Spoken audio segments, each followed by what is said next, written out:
You know, pressure comes off of the head of a tip of a clamp conically out. Okay, it's not in a straight line. It disperses and diffuses the further away you get from the point of contact.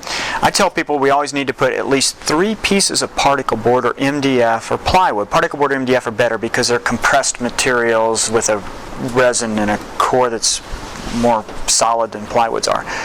But I think that it's best if you sandwich maybe 3 scrap pieces of particle board, a little bit bigger than what you're trying to glue on the top, and 3 pieces on the bottom.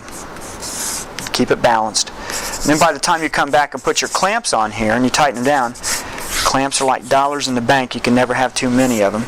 By the time the pressure comes off the head of the clamp down to our core, it disperses out. Now we do get great point pressure where the head and the foot of that clamp are.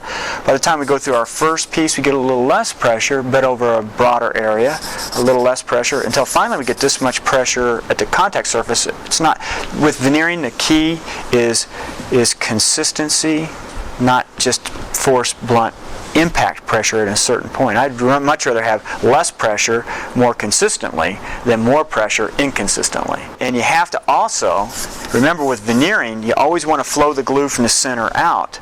So if this is from the top view, you'd want to put your clamps, the first clamps you put on are in the center.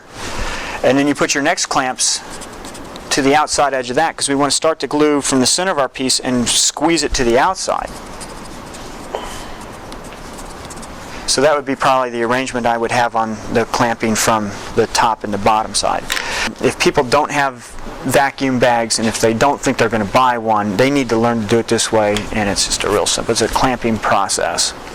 And for most things you just use yellow woodworker's glue? Or? Actually, I wouldn't use yellow. It sets up a little bit quick. I'd use white. It gives me a little bit longer working time.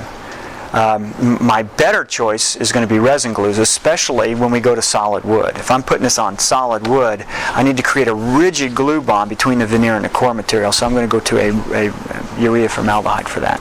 There's a whole bunch of other reasons. Unibond would be perfect. Weld wood, any of those would be good. They give me a lot longer working time, and they set up like glass, and they literally will cause the veneer to move, whether the veneer wants to move or not, with the core material. It'll take it with it. But that's the reason to use particle board and MDF over anything else, is because they're more consistent in their movement.